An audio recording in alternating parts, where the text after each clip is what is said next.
बिस्मिल्लाहिर्रहमानिर्रहीम। अस्सलाम वालेकुम स्टूडेंट्स। जैसा कि हमने फ़ाइनल अकाउंट पढ़ा था तो हमने सिर्फ इसके न्यूमेरिकल्स किए थे, डेफिनेशन और एमसीक्यूज़ नहीं थे किए। तो इस दफ़ा नेक्स्ट जो टेस्ट होगा तो उसमें मैं आपको ये टेस्ट में डालूँगी, इसलिए मैं आपको ये पहले करवा रही हूँ। नेक्स्ट जो चैप्टर हमने स्टार्ट किया वो इंशाल्लाह इनके बाद हम शुरू करेंगे। एमसीक्यूज़ हमारे सबसे पहले, it is prepared to determine the gross profit और ग्रॉस लॉस। ग्रॉस प्रॉफिट या ग्रॉस लॉस मालूम करने के लिए हम क्या चीज़ बनाते हैं?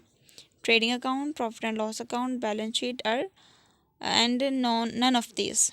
तो अब जैसे कि आपको पता है कि ट्रेडिंग अकाउंट जो है वो बनाया जाता है ग्रॉस प्रॉफिट या ग्रॉस लॉस मालूम करने के लिए, तो ए वाला ऑप्शन ठीक होगा। It is prepare to determine the profit, जो नेट प्रॉफिट और नेट लॉस। तो नेट प्रॉफिट या नेट लॉस को मालूम करने के लिए प्रॉफिट एंड लॉस अकाउंट बनाया जाता है। Which is the following disclose the financial position of the business?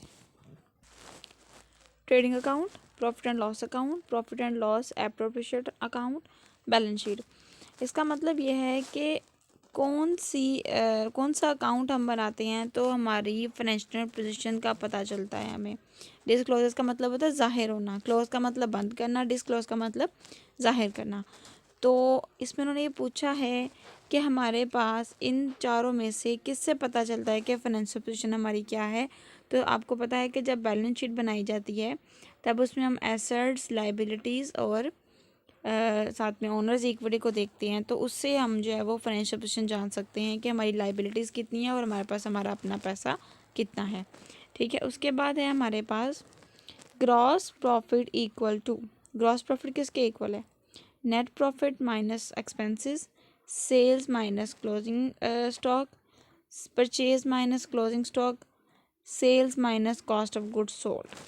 तो यहाँ पे हमारे पास आंसर होगा sales minus cost of goods sold, क्योंकि कॉस्ट ऑफ गुड्स सोल्ड से मुराद ये होता है कि जितनी चीज़ें हम लोगों ने बेचने के लिए रखी हैं उनकी कितनी कॉस्ट है। तो उसमें हमारे पास ओपनिंग स्टॉक, उसमें परचेजेस, यानी कि जो डेबिट साइड है ट्रेडिंग अकाउंट की, उसमें से सेल्स और वो और सारी चीज़ें माइनस कर दी जाएं तो हमारे पास जो है वो आंसर बनता है। क्योंकि खाली क्लोजिंग स्टॉक तो माइनस ही नहीं होता, क्लोजिंग स्टॉक तो सेल में प्लस करते रहे हैं, और परचेजेस माइनस क्लोजिंग स्टॉक भी नहीं है, नेट प्रॉफिट माइनस एक्सपेंसेस भी नहीं होंगे। तो इसका मतलब sales minus cost of goods sold हमारे पास आ जाएगी। उसके बाद है cost of sales is equal to, cost of sale किसके बराबर होगी? Sales minus purchase, purchases minus return plus closing stock, opening stock plus purchases minus closing stock, sales minus opening stock and minus purchase plus closing stock. तो बच्चों इसका जो answer है वो सी होगा, क्योंकि क्लोजिंग स्टॉक में परचेजेस जमा की जाती हैं और क्लोजिंग स्टॉक माइनस किया जाता है। तो अगर हम लोग क्या करें, इन दोनों को जमा करके,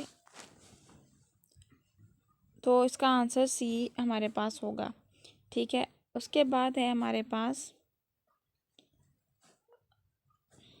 net profit is equal to, net profit किसके इक्वल है? Gross profit minus expense, sale minus CGS, ये कॉस्ट ऑफ गुड्स सोल्ड को सीजीएस भी कह सकते हैं, सेल्स माइनस एक्सपेंसेस और कैपिटल माइनस एक्सपेंस। तो यहाँ पे ग्रॉस प्रॉफिट में से सारे एक्सपेंसेस माइनस किए जाते हैं तो नेट प्रॉफिट हमारे पास आ जाता है। उसके बाद है the price of goods sold और services rendered to the customer is called sales profit expenses and revenue, यानी कि वो प्राइस जिसमें हम सर्विसेज जो है वो सेल करते हैं, ठीक है, या हम चीज़ें सेल करते हैं, तो हमारे पास कस्टमर को से जो हमें आमदनी हासिल होती है वो क्या कहलाएगी?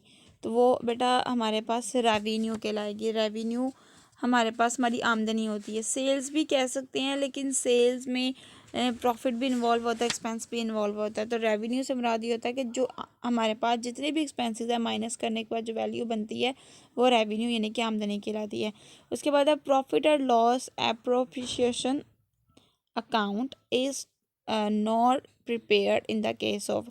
बच्चों ये आप लोगों ने चैप्टर जो है ना ये अप्रोप्रिएशन अकाउंट के बारे में हमने नहीं पढ़ा हुआ, लेकिन मैं आपको बता देती हूँ कि ये किस लिए होता है।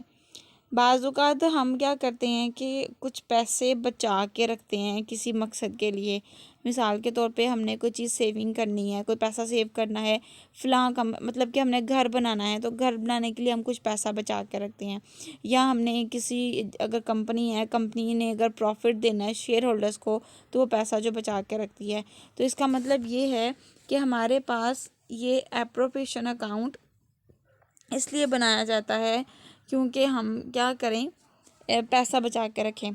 तो पार्टनरशिप में भी ये पैसा बचाने वाला जो अकाउंट है वो बनाया जाता है। पार्टनरशिप एट विल या जॉइंट स्टॉक कंपनी भी बनाया जाता है, लेकिन सोल ट्रेडरशिप में ये अकाउंट नहीं बनाया जाता, क्योंकि सोल ट्रेडरशिप एक हमारे पास छोटा कारोबार होता है, उसमें इतनी ज़्यादा हमारे पास डिटेल्स नहीं होती। तो ये profit and loss appropriation account जो है वो इसमें नहीं बनाया जाता। तो सी इसका आंसर ठीक है। उसके बाद है एक्साइज ड्यूटी एक्साइज ड्यूटी क्या होती है? तो बच्चों आपने पढ़ा था एक्साइज ड्यूटी हमारे पास डायरेक्ट एक्सपेंस होती है और उसको ट्रेडिंग अकाउंट में लिखा जाता है, इसलिए इसका आंसर सी वाला जो है वो सही होगा। उसके बाद है हमारे पास the valuation of closing stock. Closing stock को वैल्यूएट किस तरह से किया जा सकता है? कॉस्ट प्राइस से, मार्केट प्राइस से, कॉस्ट और market price which is lower, cost और मार्केट प्राइस विच इज़ एक minute whichever is higher. यानी कि इसमें पूछा है कि हमारे पास जो क्लोजिंग स्टॉक है उसको किस तरह से इवेल्युएट किया जा सकता है। तो हम क्या करेंगे, इसका हमारे पास जो सही आंसर है वो कॉस्ट और market price which ever is lower. यानी कि हम लोगों ने क्या करना है, वैल्यूएट करना है हमारे क्लोजिंग स्टॉक को। तो हमें ये देखना है कि हमारी चीज़ कितने की बनी है। इसका मतलब बेसिकली इस लाइन का मतलब ये है कि हमने अपने क्लोजिंग स्टॉक को इवैल्यूएट करना है। क्लोजिंग स्टॉक का मतलब ये होता है कि जो चीज़ हमने बनाई है, लेट्स सपोज कि हमने 10 चीज़ें बनाई हैं, उसमें से 8 चीज़ें सेल हो गई हैं, 2 चीज़ें रह गई हैं। वो जो 2 चीज़ें रह गई हैं वो कहलाएगा क्लोजिंग स्टॉक, ठीक है। तो हम क्या करेंगे कि वो जो 2 होगा हमने देखना है कि वो बनाने पे कितने पैसे लगे उसको। लेट्स सपोज कि उन दोनों चीज़ों को बनाने पे लगे 20 रुपये। अब हमने देखना है कि मार्केट में इसकी प्राइस क्या है, तो मार्केट में इसकी डिमांड कितनी है उस चीज़ को जो हमने बनाई है। तो लेट्स सपोज कि मार्केट में उसकी प्राइस जो होगी वो 30 रुपीज़ होगी। अब हम यहाँ पे ये कहेंगे कि 20 रुपीज़ तक की हमने चीज़ जो है वो बनाई थी, मार्केट में इसकी प्राइस जो है वो 30 रुपीज़ है, तो 10 जो है वो हमारी प्राइस की वैल्यूएशन है। Which account is a summary of a direct expense and direct revenue? Trading and profit and loss account, profit and loss account, balance sheet and trading account. अब इसमें पूछा गया है कि डायरेक्ट एक्सपेंसेस और direct revenues जो हैं वो हम किस में बनाते हैं। तो हम बेसिकली आपको पता है कि जितने भी डायरेक्ट एक्सपेंसेस और डायरेक्ट रेवेन्यू जो डायरेक्टली चीज़ के साथ इन्वॉल्व होते हैं, जो हमारी प्रोडक्शन कॉस्ट से या प्रोडक्शन रेवेन्यू से इन्वॉल्व होते हैं, वो हम ट्रेडिंग अकाउंट में ट्रीट करते हैं। तो उसका आंसर होगा ट्रेडिंग अकाउंट। उसके बाद है net profit plus expenses is equal to. Net profit में अगर एक्सपेंस प्लस कर दिए जाएँ तो हमारे पास क्या वैल्यू आएगी? परचेजेस की, कॉस्ट ऑफ गुड्स सोल्ड की, कैपिटल या ग्रॉस प्रॉफिट। तो बेसिकली देखा जाए कि अगर जो नेट प्रॉफिट है वो उसका आंसर हमारे पास कैसे आता है, जो हमारे पास एक्सपेंसेस होते हैं और जो ग्रॉस प्रॉफिट होते हैं, हम क्या करते हैं, ग्रॉस प्रॉफिट में से एक्सपेंसेस को माइनस करते हैं तो हमारे पास नेट प्रॉफिट आ जाता है। ऐसा ही है ना। लेकिन अगर हम जितने भी हमारे एक्सपेंसेस हैं उसको नेट प्रॉफिट में जमा कर लेंगे तो हमारे पास ग्रॉस प्रॉफिट आ जाएगा। ज़रा फॉर्मेट अपने माइंड में प्रॉफिट एंड लॉस का रखें, तो उसमें आप ये देखा होगा आपने कि एक्सपेंसेस एक तरफ होते हैं तो ग्रॉस प्रॉफिट माइनस किए जाते हैं उनमें से तो हमारे पास नेट प्रॉफिट आ जाता है। तो नेट प्रॉफिट में एक्सपेंसेस जमा करेंगे तो ग्रॉस प्रॉफिट आ जाएगा। उसके बाद है if the gross profit is 5000 and the net profit is 35 of the gross profit, then the expense must be 3250 या 3750, 1250 या 1750। अब यहाँ पे उन्होंने हमें परसेंटेज दे दी हुई है। उन्होंने ये कहा है कि अगर हमारा ग्रॉस प्रॉफिट 5000 हो और net profit 35% of gross profit हो, देन एक्सपेंस हमारे पास कितने होंगे।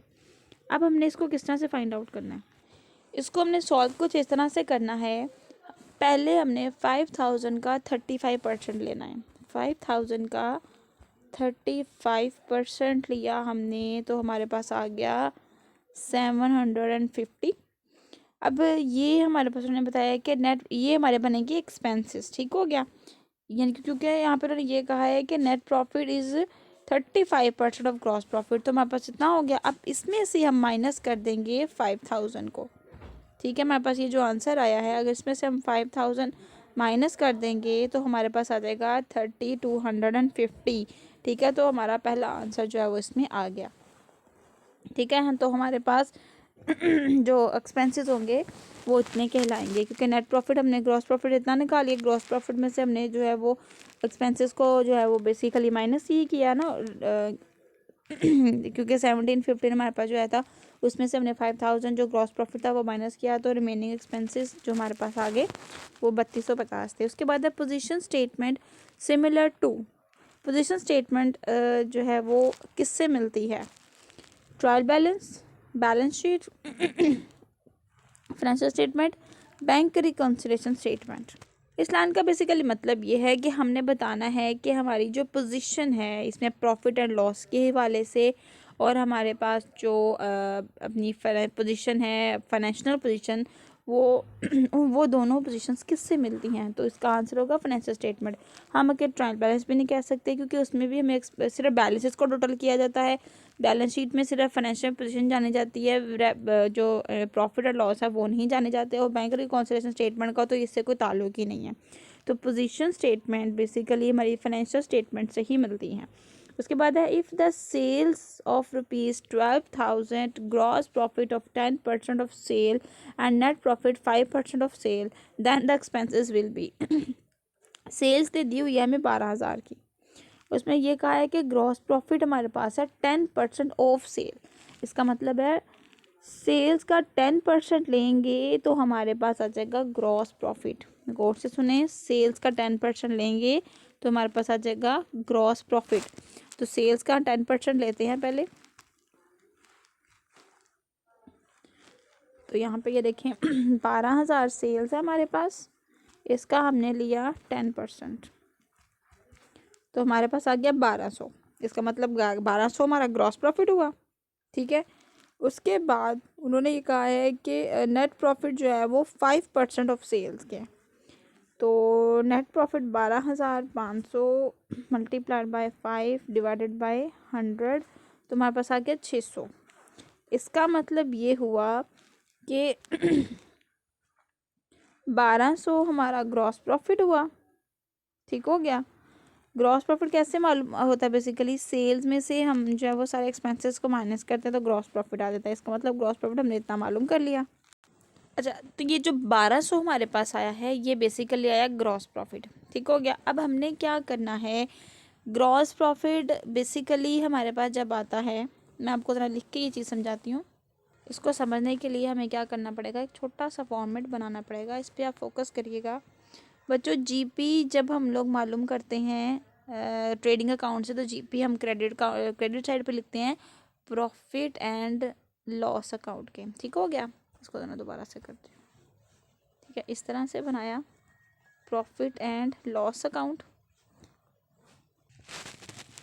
तो बच्चों जब प्रॉफिट एंड लॉस अकाउंट हम लिखते हैं तो ये साइड हमारी क्रेडिट है और ये साइड हमारी डेबिट है, ठीक हो गया। अब हमने क्या करना है, ग्रॉस प्रॉफिट इधर लिखते हैं, इधर सारे होते हैं एक्सपेंसेस, ठीक हो गया।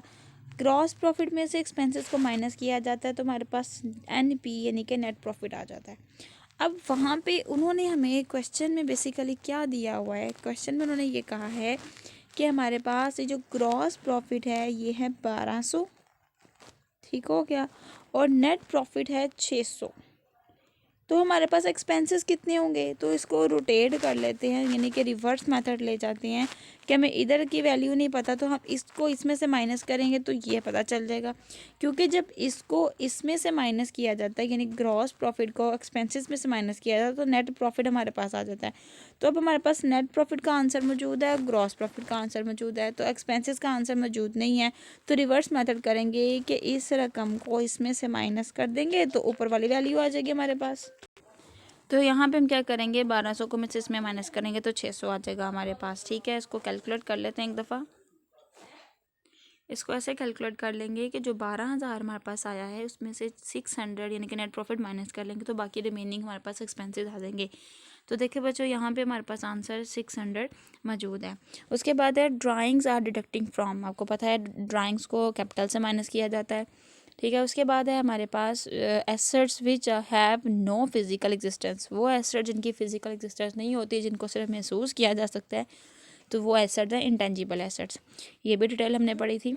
उसके बाद है एसेट्स विच हैव, ये हो गया है। उसके बाद है an opening operating statement is similar to. Operating statement हमारे पास जो होती है वो बेसिकली कहलाती है जिसमें हम जितने भी एक्सपेंसेस वगैरह हैं जो हमारे पास इंटरनेट एक्सपेंसेस हैं उनको ट्रीट करते हैं। ठीक है, तो यहाँ पे बताया गया है कि ओपनिंग स्टेटमेंट किससे मिलती है, balance sheet, financial statements, BRS and profit and loss.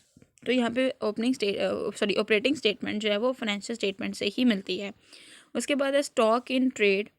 Stock in trade से क्या मुराद है, यानी कि वो क्या होता है, current assets, quick asset, non current asset और इंटेंजिबल एसेट। तो स्टॉक इन ट्रेड से मुराद होता है बेसिकली हमारे पास जो क्लोजिंग स्टॉक है। तो क्लोजिंग स्टॉक हमारा करंट एसेट कहलाता है, तो उसको भी हम करंट एसेट कहेंगे। उसके बाद है assets which have no market value. वो एसेट जिसकी मार्केट वैल्यू नहीं होती, वो कौन से एसेट कहलाते हैं, wasting asset, intangible asset, fictitious asset या टेंजिबल एसेट।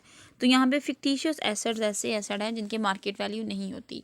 ये जब हमने इसकी डिटेल पढ़ी थी तब मैंने आपको ये बताया था कि फिक्टिशियस एसेट ऐसे एसेट होते हैं जिनको हम वैसे तो जो है वो एसेट असल में वो एसेट नहीं होते, लेकिन हम एज अ प्रेजेंट उसको एसेट करते हैं।